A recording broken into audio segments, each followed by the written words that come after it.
Hello అంటే ఇప్పుడే మన బూత్ బొంగులో అచ్చిచ్చి బొంగులు ఏంటి అదే అదే బంగ్లా బంగ్లా ఆ బూత్ బంగ్లా సినిమా చూసి రావడం జరిగిందనమాట. అంటే ఈ సినిమాలో భూతాలు, ప్రేతాలు, పిశాచాలు అలాంటివన్నీ ఉంటాయని చెప్పి ఆ మహల్ని అది ఇది క్రియేట్ చేసి మనకు తెలిసిన చంద్రముఖి స్టోరీని అలా హారర్ సినిమాలన్నింటినీ మిక్స్ చేసి పేడేలమని మొహం మీద కొట్టినట్టు ఈ సినిమాని మన ముందు తీసుకొచ్చారనమాట. ఆ బూత్, ఆ బంగ్లా అని చెప్పి యాక్చువల్గా ఈ సినిమాలో అంత బాత్ అయితే ఏం లేదనమాట ఈ బూత్ బంగ్లాలో. ఇంకా ఈ సినిమాలో మనకి ఇంతకు ముందు తెలిసిన పాత చింతకాయ పచ్చడి స్టోరీలు, ఆ ట్విస్ట్లు, ఆ టర్న్లు అలాంటి ఎలిమెంట్స్ అన్ని చాలా కోకొల్లలుగా పుష్కలంగా లోపల పెట్టారనమాట సినిమా లోపల. అసలు ఈ సినిమా నేను ఎందుకు చూశానురా అన్న కైండ్ ఆఫ్ క్వశ్చన్తో నేను ఈ సినిమా చూశానా నేను అన్న కైండ్ ఆఫ్ ఆశ్చర్యంతో ఆ ట్విస్ట్లకి టర్న్లకి నేను టర్న్ అయిపోయి ఇప్పుడు ఇంటికి వెళ్ళిపోతున్నాను అనమాట.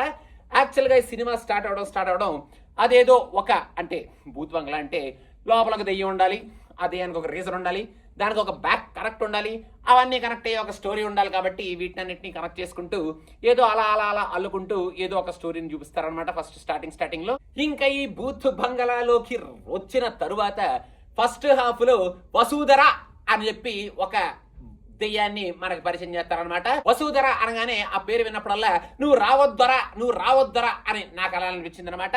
ఫస్ట్ హాఫ్ లో ఈ సినిమాలో మన అక్షయ్ కుమార్ అసలు ఇంతకు ముందు ఏదైతే కామెడీ చేశాడో ఎగ్జాక్ట్లీ సిమిలర్ కామెడీని ఇంకా విచిత్రంగా ట్రై చేశాడు అనమాట ఈ సినిమాలో. మనకు ఒక్క సీన్ లో కూడా నవ్వు రాకుండా ఫస్ట్ హాఫ్ లో ఇది కామెడీ సినిమా కాబట్టి ఆ బూత్ బంగ్లాలో దెయ్యాలు భూతాలు తిరుగుతున్నట్టు మనకి కొంచెం కలరింగ్ ఇచ్చి మనం కామెడీ కోసం నవ్వుకోవాలి. కాబట్టి అక్కడ కామెడీ సీన్లు నడుస్తున్నాయి, మీరు నవ్వాలి, దిస్ ఈజ్ కామెడీ సీన్ అని చెప్పి మనకి చూపించడానికి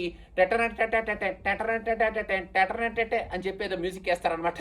ఆ మ్యూజిక్ వేసినప్పుడు మనం పటక్కమని చెప్పి నెత్తి మీద కొట్టుకొని అర్రే కామెడీ సినిమాకి వచ్చాం మనం అని చెప్పి నవ్వుకోవాలి అని మనకి ఇండికేషన్ అనమాట. అది అలాంటి సీన్లు చాలా ఉన్నాయన్నమాట. ఫస్ట్ హాఫ్ లో ఒక్క సీన్ కూడా నాకైతే అంటే ఈ టెటరటెటెటె అని వాళ్ళు ఇండికేషన్ ఇచ్చిన సీన్ కూడా నాకైతే కామెడీ ఏమీ కలగలేదు బాబు. ఇంకా ఫస్ట్ హాఫ్ లో అదేదో లవ్ స్టోరీని ట్రై చేశారు, అది నార్మల్ స్టోరీ కూడా కాదు, దాన్ని మనం కంప్లీట్ గా మర్చిపోవచ్చు.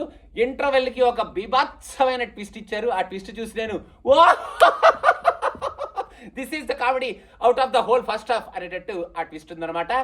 ఇంకా సెకండ్ హాఫ్కి వచ్చిన తరువాత మీరు కామెడీ సినిమాకి రాలేదు, మీరు హారర్ సినిమాకి వచ్చారు, థ్రిల్లర్ సినిమాకి వచ్చారు, అసలు ఇప్పుడు మీకు ట్విస్టులతో కొడతాను చూడండి నేను అని చెప్పి ఆ టెటరటెటెటె అన్న మ్యూజిక్ సెకండ్ హాఫ్లో వినిపించకుండా మనకి సెకండ్ హాఫ్లో ట్విస్టుల మీద ట్విస్టులతో మనల్ని కొడుతూనే ఉంటారు అనమాట. కానీ మనకి ఒక్క ట్విస్ట్ కూడా అబ్బా వాటే అనుకోకుండా ఆ ట్విస్ట్ అన్ని మనకి ఓ దిస్ ఈస్ ద టెటరటె కామెడీ అనేటట్టు అనిపిస్తాయి అనమాట. ఇంకా ఈ ట్విస్టుల మధ్యలో స్టోరీని ఏదో ముందుకు తీసుకెళ్తున్నట్టు అక్కడేదో వెడ్డింగ్ అంటారు, అక్కడేదో వసుధర అంటారు, అక్కడేదో సెట్టింగ్ అంటారు, దాని తర్వాత ఒక టెంపుల్ అంటారు, ఒక ట్రీ అంటారు, ఇవన్నీ చేసి క్లైమాక్స్ లో ఒక పెద్ద ఫైట్ అంటారు. అదంతా అయిపోయిన తర్వాత లాస్ట్ లో ఒక ట్విస్ట్ కూడా అంటారు. అవన్నీ చూసి మనం ఓ అనుకొని నేను చెప్పాను కదా ఇందాక టెటరనెట్ట కామెడీ లాగా మనం అన్ని చూసేసి ఇంకా థియేటర్లోంచి ఓకే ప్రియదర్శి అని పేరు చూసి వచ్చినందుకు మనం ఎందుకురా ఈ సినిమాకి వచ్చాము వసుధర నువ్వు రావద్దురా అనుకుంటూ మనం థియేటర్లోంచి బయటకు వెళ్ళిపోవాల్సి వస్తుందన్నమాట. మన అక్షయ్ కుమార్ గారు ఈ సినిమాలో చిత్ర విచిత్రమైన ప్రయత్నాలు చేసి ఫస్ట్ నుంచి లాస్ట్ వరకు ప్రతి ఫ్రేమ్లోనూ ఆయనే కనిపిస్తూ పొరపాటున ఏదైనా ఫ్రేమ్లో మిస్ అయిపోతాడేమో అని అనుకుంటే పక్కనున్న ఆర్టిస్ట్ పక్కన జస్ట్ వెనకాల నుంచి అలా అర్రే నేను ఉన్నాను సినిమాలో అన్నట్టు ఎవ్రీ ఫ్రేమ్లో ఫస్ట్ నుంచి లాస్ట్ వరకు ఆయనే కనిపిస్తుంటాడు అనమాట. ఇంక ఈ సినిమాలో ఆయన అంతసేపు కనిపిస్తాడు కాబట్టి ఇంకా ఆయనలో ఉన్న చేష్టలన్నీ మనం భరించాలి, ఇంకా తప్పదనమాట. ఇంకా అలాగే ఉంటుంది ఆయన యాక్టింగ్. టబు గారు ఒక స్పెషల్ గెస్ట్ అపీరెన్స్ ఇచ్చారని చెప్పాలి, కానీ ఆ రోల్ పెద్ద అంత మీటీగా లేదు, ఏమీ లేదు, ఈజీగా మనం మర్చిపోవచ్చు. ఇంకా మిగతా క్యారెక్టర్ ఆర్టిస్టులు అందరూ పరేష్ రావల్ గారిని కూడా కంప్లీట్ గా వేస్ట్ చేశారు ఆ కామెడీలో అన్నట్టు మర్చిపోయాను. ఇంద్రజా గారు ఉంటారు ఈ సినిమాలో, అదో పెద్ద కామెడీ. యాక్చువల్ గా ఈవెన్ ఎక్కడో చూసినట్టుంది చెప్పమా అని అనుకుంటే నాకు సడన్ గా ఒక క్యారెక్టర్లో కనిపించారు. అంటే పని మనిషి రోల్ ప్లే చేస్తారు, ఎందుకు ప్లే చేశారో నాకు తెలియదు కానీ ప్లే చేస్తారనమాట.